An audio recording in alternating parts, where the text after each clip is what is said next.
Guys, before we get started with this one, there really couldn't be a better sponsor for this episode. If you think we're making good stuff here on the Biographics channel and want to keep us making these epic long videos like the one you're about to watch, the best thing you can do is support our sponsors like CuriosityStream. So why is CuriosityStream such a great sponsor for this channel? Well, that's because if you like this channel, I think you'll like it a lot. It's a subscription streaming service that offers over 2,000 documentaries and non-fiction titles from some of the world's best filmmakers, including exclusive originals as well. You can get unlimited access for just $2.99 a month, and for our audience, you get the first 30 days completely for free if you sign up at curiositystream.com/biographics, and please use the promo code biographics during the sign up process. So they asked me to make a specific recommendation on their platform, and I would say that you should, if you clicked on this video, if you're into this specific kind of stuff, I'd check out their series called The Butterfly Effect. On Biographics, we're often looking at critical points throughout history and how those kind of individual moments change history, and the Butterfly Effect series, it does exactly that. There's lots of 25-minute episodes looking at things like Chernobyl, the space race, the Black Death, and kind of how those major events shifted world history. It's available on many platforms. There's a web app, Roku, Android, Xbox One, smart TVs, iOS, Chromecast, Amazon Fire, Amazon Kindle, and Apple TV is also available worldwide. So again, curiositystream.com/biographics, unlimited access to the world's top documentaries and non-fiction series, 30 days for free if you use the promo code biographics, and let's get into it.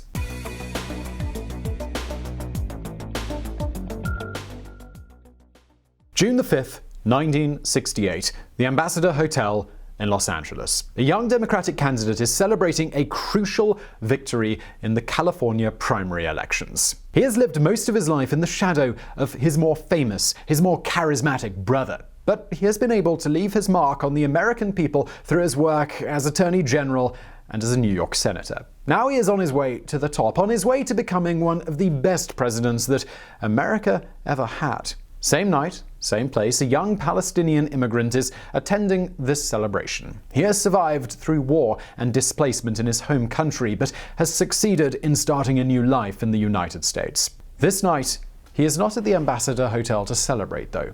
Some say he is mentally unstable. Some say he has been manipulated. Whatever the reasons, the facts are undisputed. June the 5th, 1968.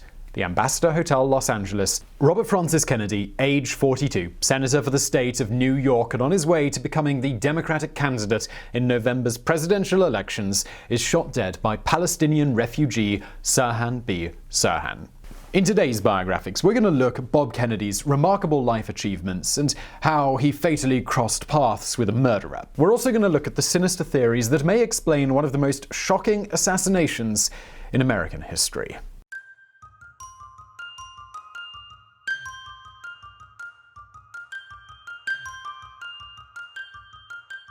Robert Francis Kennedy was born on November 20th, 1925, in Brookline, Massachusetts, the third boy and seventh out of a total of 9 children born to Rose and patriarch Joseph P. Kennedy. Smaller and weaker than his older brothers, Joe Jr. and John, Bobby was often considered the runt of the family, which meant that, at least in his early childhood, he was much attached to his devout mother, spending much of his time going to church with her. But despite having a sweet and pleasant character, he showed early on a disposition to fight against the odds and to let his own voice be heard. I was the 7th of 9 children, and when you come from that far down, you have to struggle to survive. Robert, or Bobby as he was known to his family, struggled not only at home but also at school. Due to Joseph Sr.'s work-related relocations, including an appointment as ambassador to London, Bobby had a hard time in adjusting to different schools. He eventually attended 12 different primary and secondary schools in the United States and England. But he pulled through, graduating from Milton Academy and later Harvard, where he proved his mettle as an accomplished varsity football player, despite him being a runt and playing with a severely broken leg. In 1944, at the age of 19, Bobby interrupted his studies to serve in the US Navy, being commissioned to a relatively quiet theater, the Caribbean, on anti-U-boat patrolling duties. The ship he served on was named after his older brother, Joseph P. Kennedy Jr., who had been killed in action during the war as a Navy fighter pilot. This tragedy had suddenly shifted the balance of expectations among the Kennedy boys, choice. Now Jack was suddenly pushed to the fore, and Bobby was considered to be a close second in command. In 1945, with World War II over, Bobby was able to pursue more pleasing interests, and he was dating Patricia Skakel, the daughter of a railroad clerk turned coal magnate. This was until he met and fell in love with one of his sister Jean's best friends, a younger girl called Ethel. She also happened to be Patricia's sister.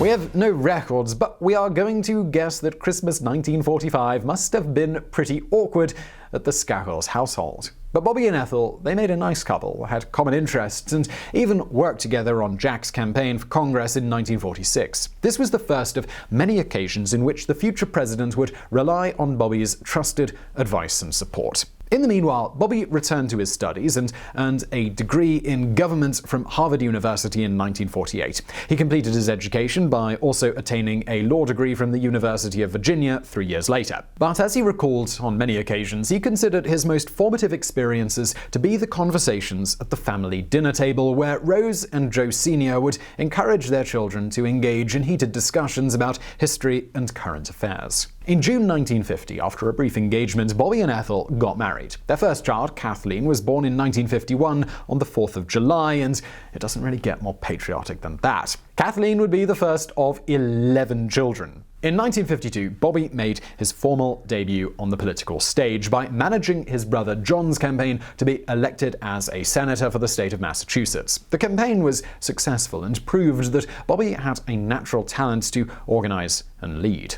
But the young Kennedy, he possessed another talent which would come to the fore in the following year. He was, in fact, a skillful negotiator and a prosecutor, and in 1953 he served briefly on the Senate Subcommittee on Investigations. This was chaired by someone you might have heard of, Senator Joseph McCarthy. McCarthy, he was an old family friend. He had even dated two of the Kennedy girls, and he had hired Bobby to help him on his crackdown on suspected communist infiltrators. Bobby, however, did not agree with McCarthy's brutal prosecution tactics, and he left the subcommittee after only 6 months. He would later author a report condemning McCarthy's investigation of alleged communists in the army. Bobby did not stop working within the Senate's investigating committees, though. By the end of the 1950s, he had become chief counsel for the Senate Rackets Committee, in charge of investigating corruption in trade unions. This position won him national recognition, particularly because it pitted him directly against the powerful Jimmy Hoffa, president of the Brotherhood of Teamsters, the largest truckers' union.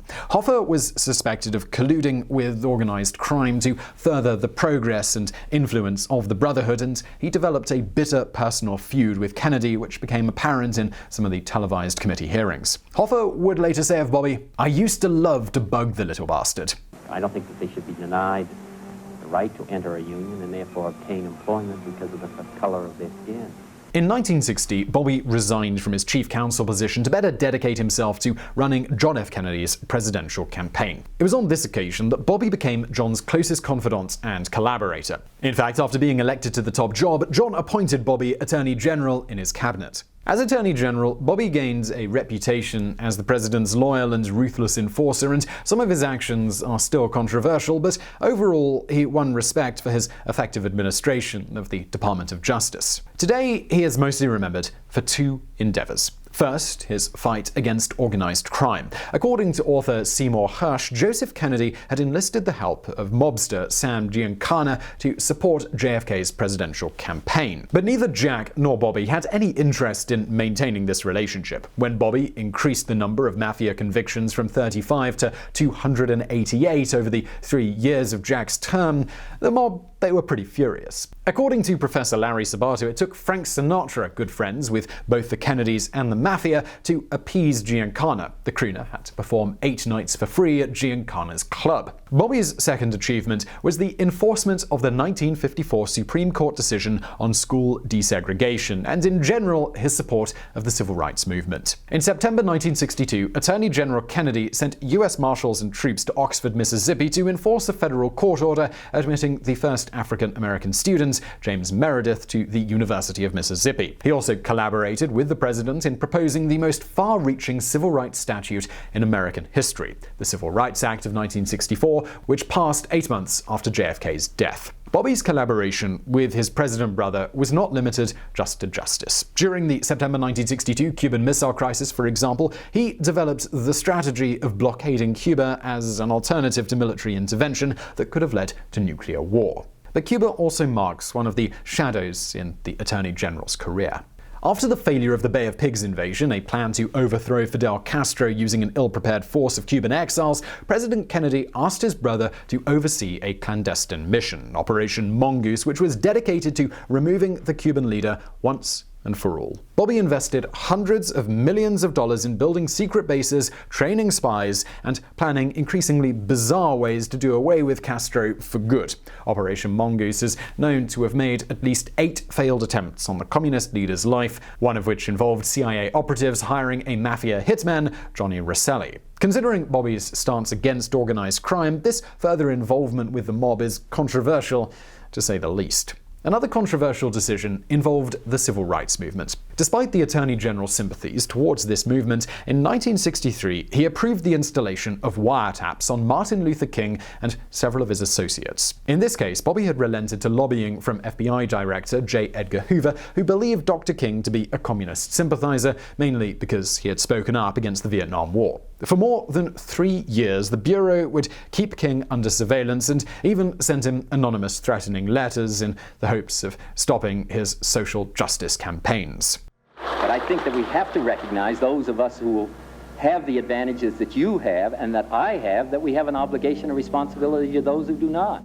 On the 22nd of November 1963, John F. Kennedy was shot in Dallas, and we'll ask you to watch our video on JFK to learn more about the facts and theories behind that killing. But let's not lose our focus on Bobby in this video. John's death, it was a devastating blow for him. Not only had he lost a brother whom he loved dearly, but his years as a campaign manager and attorney general had given him an identity which he was now struggling to find.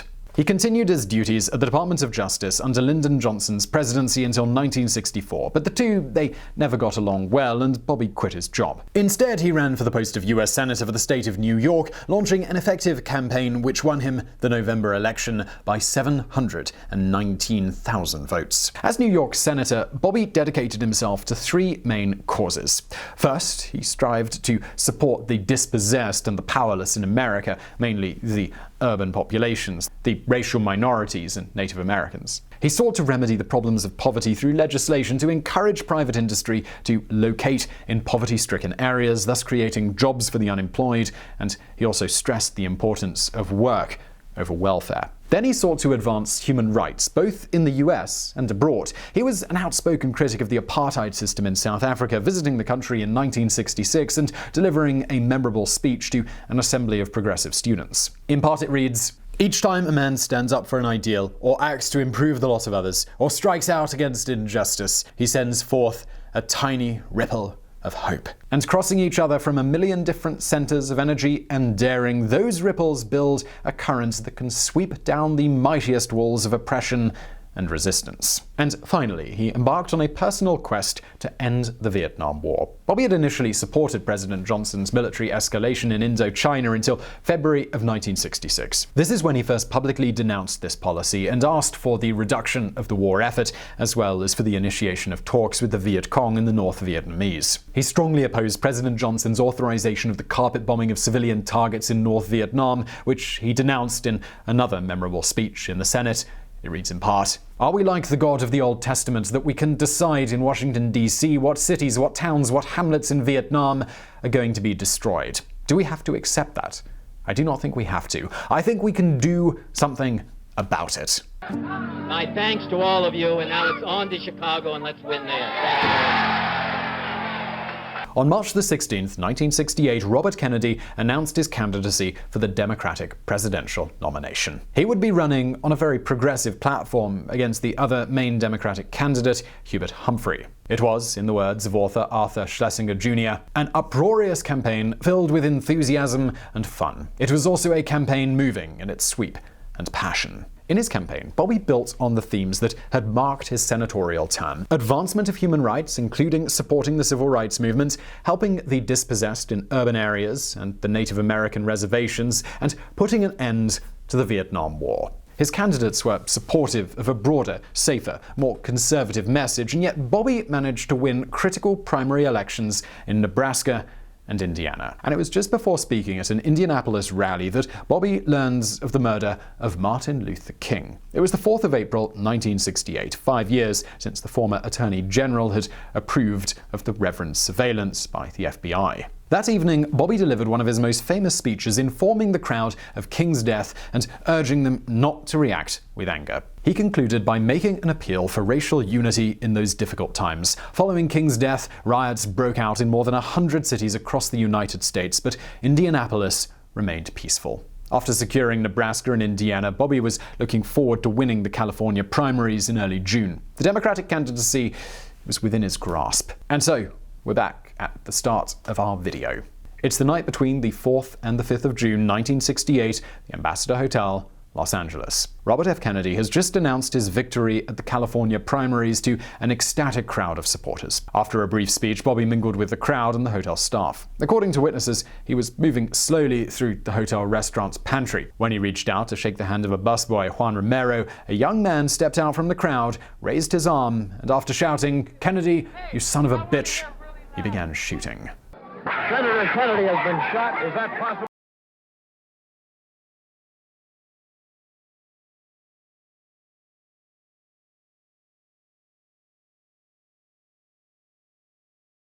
Okay, now hold on to the guy. Hold on to him. Hold him. We don't want another Oswald. That man was Sirhan Sirhan, a 24-year-old Palestinian refugee.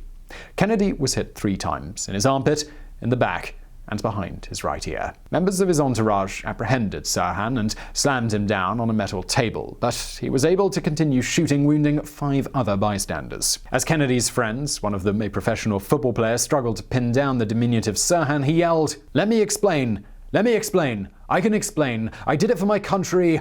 I love my country!" Juan Romero knelt to help Bobby, who was on the floor bleeding. Kennedy asked, "Is everybody okay?" Romero replied that, "Yes, everybody's okay." Bobby then turned away and said, "Everything's going to be okay." Those were his last words. Robert Kennedy died 26 hours later, aged 42. His 11th child, Rory, would be born 6 months later.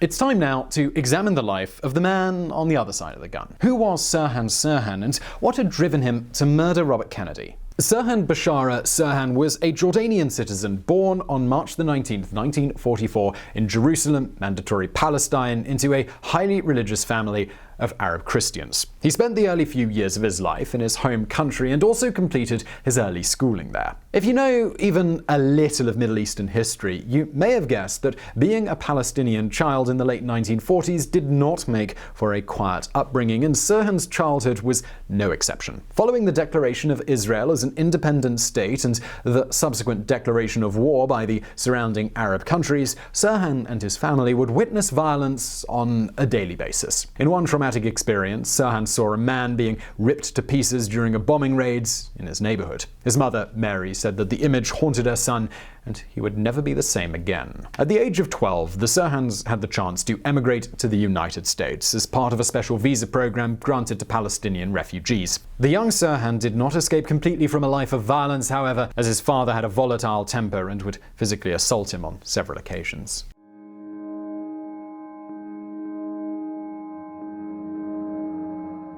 Despite being an outsider with a dysfunctional family, Sirhan adapted quite well to American life. He first attended the Elliott Junior High School in New York before the family relocated to California, where he enrolled in the Pasadena City College. Sirhan was academically good and proved his worth in both school and college. However, despite having the chance to do so, he never applied for American citizenship and preferred to remain a Jordanian. After graduating from Pasadena, Sirhan drifted from one job to another, never settling into a career and just holding a series of menial jobs. The only career prospect that he considered seriously was horse racing. At one point, he found himself working as a stable boy at the Santa Anita racetrack. Being only 5 feet 5 inches tall and weighing 115 pounds, he had the perfect physique to become a professional jockey, but his hopes, they never materialized. What really defined him at this stage in his life was his religious belief. He was an ardent Christian believer, and he experimented with different church denominations, shifting from being a Coptic to joining the Baptist and the Adventist churches. In 1966, he finally joined the ancient mystical Order of the Rose Cross, an American branch of Rosicrucianism. This is a mystical branch of Christianity which dates back to the teachings of Johann Valentin Andrea, a 27th century Lutheran theologian. Rosicrucians combined early Christian philosophy with alchemy and even ancient Egyptian mysticism, and they've been associated with Freemasonry and Theosophism through the ages. We could talk about this branch of religion for hours on end, but for the purpose of our story, we will only mention that Sirhan's association to this movement has been linked to his shift towards religious extremism, nationalism, and possibly even brainwashing. That there should be peace in the Middle East. So, what we have so far is a deeply religious yet alienated young man with few prospects in life and a violent upbringing.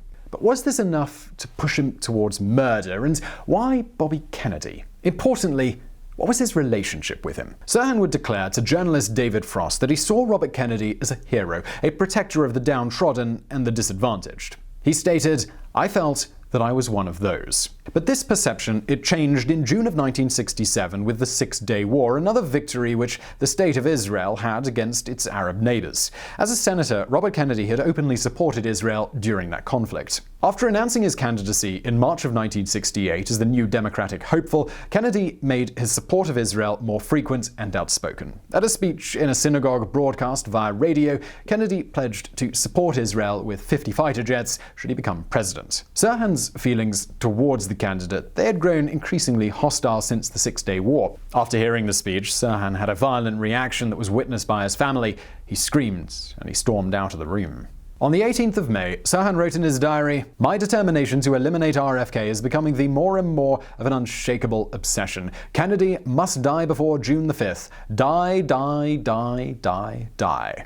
The 5th of June 1968 would have been the first anniversary of the Six-Day War. On the 1st of June, witnesses reported seeing Sirhan at the Lock, Stock and Barrel gun shop in Los Angeles, where he bought 2 boxes of .22 caliber hollow point bullets. On the 3rd of June, he was spotted by staff at the Ambassador Hotel, apparently surveying the site where the presidential hopeful would be expected to wait for the results of the California primaries on the following day.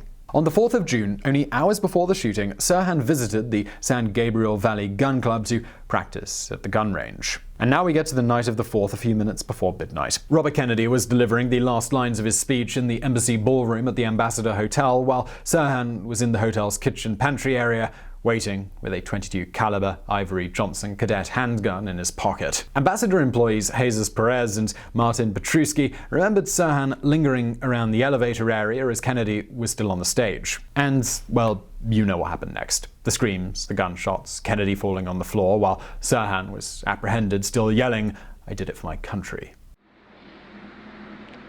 I wish that Senator Kennedy was still alive. I wish that every day that I've been here.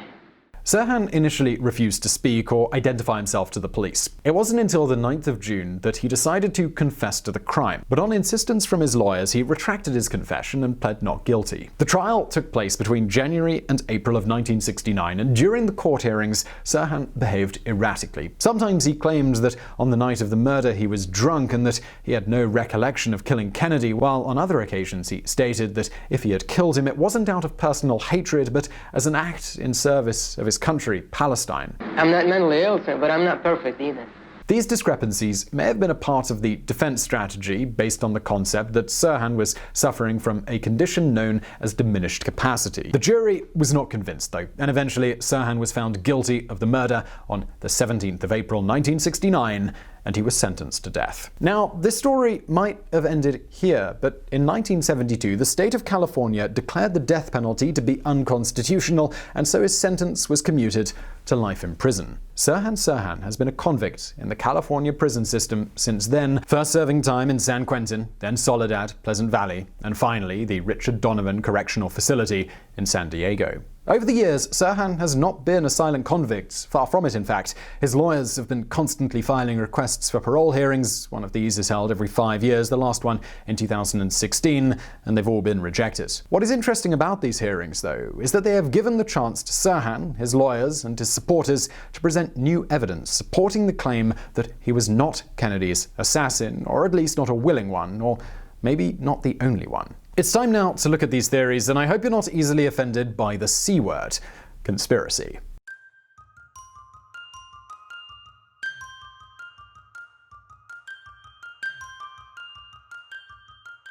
The official explanation for the murder of Robert F. Kennedy is that Sirhan Sirhan had acted alone because he was mentally unstable, because he wanted to strike at an enemy of the Arab cause, or maybe both. This would make Bobby's murder the first American encounter with Middle Eastern terrorism. Over the years, many theories have emerged claiming that Sirhan had not acted alone, or that he had simply been a pawn in the hands of a more powerful and sinister force. There was a girl there. No, I don't remember much what happened after that. You don't remember? I don't remember. At the 2011 parole hearing, Sirhan's attorney, Larry Teeter, brought forward the hypothesis that Sirhan may have been hypnotized, brainwashed, and conditioned to carry out the assassination of RFK. He had been identified and selected as a patsy or a fall guy because of his foreign origin and his support of the Palestinian cause. This theory is supported also by British author Peter Evans in his book Nemesis. According to Evans and Teeter, after interrogating Sirhan, the Los Angeles Police Department could not account for a period of 3 months known as the White Fog, during which Sirhan's movements were unknown. It was during these days of White Fog that Sirhan may have been hypnotized by psychiatrist Dr. William Joseph Bryan Jr., who had worked on the infamous CIA mind control program called MKUltra. This program was an expansion on 2 pre-existing operations run by the CIA in the 1950s called Project Bluebird and Project Artichoke. Both projects envisioned the possibility of using hypnosis as an interrogation technique or as a way of manipulating a foreign national, and I stress foreign national here, to carry out political assassinations. Bluebird, Artichoke, and MKUltra, as outlandish as they may sound, have all been acknowledged by the CIA, and documentation related to them is accessible via Freedom of Information requests. What is chilling is that the official documentation for Bluebird and Artichoke does not raise any moral considerations around using hypnosis in interrogations or brainwashing innocent people to turn them into assassins. The main concern is sourcing the right psychiatrist for the job, because a private practitioner would likely not accept a lowly CIA salary. Apparently, the C in CIA stands for cheap. But let's get back to the 2011 parole hearing. Why did the hypnosis theory only emerge then? Well, ironically, it was only then that attorney Teeter had the idea to have Sirhan hypnotized to retrieve repressed memories of the assassination. During those sessions, Sirhan was able to remember a detail that was previously concealed. He remembered meeting a girl in a polka dot dress on the night of the assassination. He said, "I was fascinated with her looks. She never said much. It was very erotic. I was consumed by her. She was a seductress with an unspoken unavailability." The girl took him to the kitchen pantry and then pinched him on the arm. This was a trigger action which led him to believe that he was on a weapons firing range, and that's when Sirhan began shooting. But who are the brains behind this operation? Well, according to Teeter, the assassination was staged by US intelligence for the purpose of continuing the war against Vietnam and putting the Republican Party in the White House. The assassination was arranged with the CIA, the FBI, and the LAPD. Then there was a massive cover-up. If he had lived and been allowed to run, Bobby Kennedy would have been elected president, and this was a multi-agency task force to make sure that the Democrats didn't take the White House again. On the other hand, Peter Evans states a completely different theory in Nemesis. Sirhan had been hypnotized to be at the ambassador and take the blame of the actual assassin, a Palestinian terrorist named Mahmoud Hamshari. And Hamshari was himself a pawn on the payroll of none other than Greek magnate Aristotle Onassis. Onassis was Jackie Kennedy's suitor at that time. So what was the motive here? Well, personal resentment towards Bobby, who had foiled a major deal between Onassis and the Saudis in 1953 and was opposed to the Greek billionaire marrying his sister-in-law. According to Evans, the CIA psychiatrist Dr. Bryan had links to both Hamshari and Onassis, having cured the former for migraine and the latter for sexual dysfunction. And finally, one of Onassis' lovers, Helen Gaye de Neergaard, reported that he himself had admitted his complicity in the killing in 1974.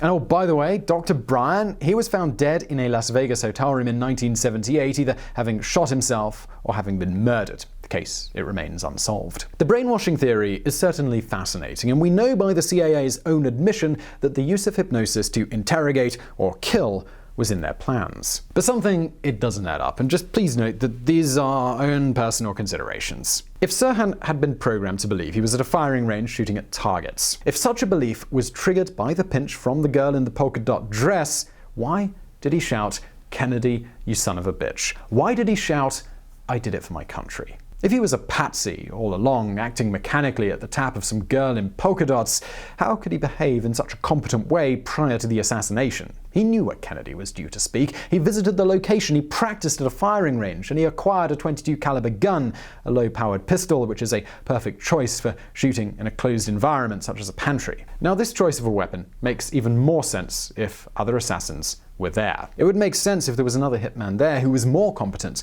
who wanted to avoid the risk of being hit by friendly fire. And well, this brings us on to our second conspiracy theory.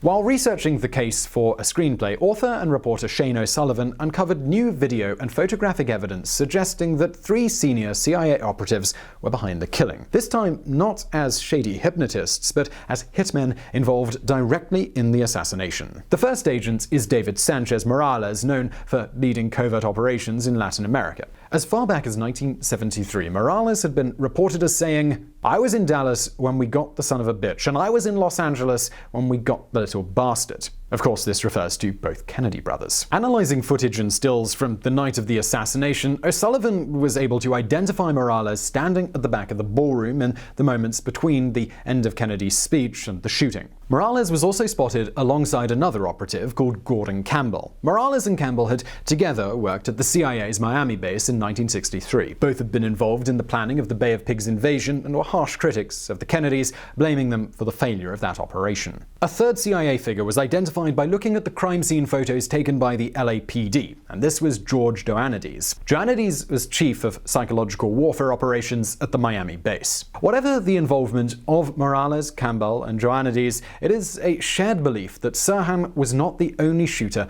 at the Ambassador Hotel. In the last parole hearing in 2016, Paul Schrade, one of the 5 other people injured in the shooting, said that the evidence clearly showed a second gunman had been in the kitchen pantry. First piece of evidence, the number of shots. Sirhan's gun only carried 8 rounds, and yet a radio reporter recorded the sound of 13 shots being fired in the pantry. This was confirmed by campaign volunteer Nina Rhodes-Hughes, who reported to the FBI that she had heard anywhere from 12 to 14 shots that night. Bobby's own son, Robert Kennedy Jr., is convinced of this thesis, as he declared to the Washington Post, "There were too many bullets. You can't fire 13 shots out of an 8-shot gun." The second point, direction of shooting. How could Sirhan have shot Kennedy in the back and behind the ear if all eyewitnesses confirmed that he was standing in front of him? Third, distance. Los Angeles County Coroner Thomas Noguchi found that Bobby's fatal head wound with an entry trajectory from behind the ear had been inflicted from a distance of 1 inch to 1.5 inches, and Sirhan had been standing at least 18 inches from him. So another hitman, closer to Bobby than Sirhan was, had shot him behind the ear at a close distance. Maybe it was Morales, or Campbell, or Ioannidis, or maybe it was someone else. According to some witnesses, a security guard called Thane Cesar, standing behind Kennedy at the time, was seen drawing his weapon. Although we should say that he was not seen shooting, and he later passed a polygraph test that included questions about whether he had shot Kennedy. This generation did not create most of the conditions and the convictions which have led us to this day, but this generation has a responsibility to resolve them. We have presented only 3 possible theories about the assassination of Robert Kennedy. Bobby was a man who could have shone a beacon of hope in a traumatic period of American history. He could have ended the Vietnam War much earlier, supported the cause of the desperately poor, and accelerated the process of integration brought about by the civil rights movement. These progressive goals would be at least partially achieved by subsequent administrations. But sadly, at that time, they could have provided enough motive for US intelligence agencies, or at least factions within them, to be involved in Bobby's killing. And what was Sirhan's role in this event? Was he really the victim of brainwashing, or maybe he was the willing participant in a larger conspiracy and just the only one to take any blame? We're going to stand by to hear from Sirhan's next parole hearing in 2021, hoping that maybe the truth will finally emerge. Whether we'll be able to handle it though, well, that's another question. So I hope you liked this new extended format, the way we sliced it up into kind of 3 acts here. Please leave us your comments below. If you did like it, let us know. If you didn't, also let us know, but do hit that thumbs up button and don't forget to subscribe. Also, this video was super long and it was all made possible thanks to CuriosityStream. If you like the stuff we're making here, you will love them and it really does support us. So please do click that link below and you can get 30 days for free. And as always, thank you for watching.